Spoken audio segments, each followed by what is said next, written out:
that respect, they gonna respect this shit. They disrespect this shit. I promise we gonna wreck this bitch. Who the fuck wanted it? If you ask me, then you got calls money Right around the back. corner.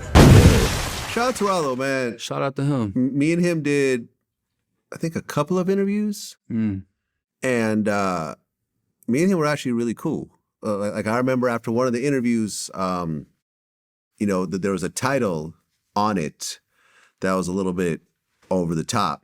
And I remember he called me and he was like, yo, Vlad, listen, my kids go to private school and this title is sort of affecting, you know, them continuing to, you know, go to this school. Could you please change it? And I'm like, no problem.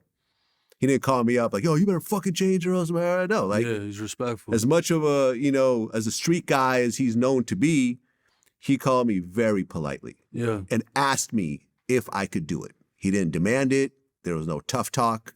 And then after that, me and him kind of like, you know, would talk and communicate, you know, just about just various life things and stuff like that. So when he got arrested, I'm like, damn, like, I like this guy. And people try to say that like, the Vlad interviews is what got him arrested.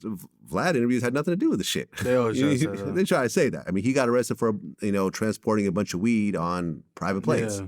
You know the case. So at one point, people try to say that he was snitching. Yeah. And what did you find? Well, what he did was he full on admitted that he was going to pay someone or a group of people a large amount of money. I think it was like $400,000 to take the rap, because what they would be charged with wasn't really going to do nothing, and the amount of money that he was offering is more than they obviously have. Okay. So he came up with a story that never existed and was like, look, I can tell y'all about this. I can tell y'all this, that, and the third.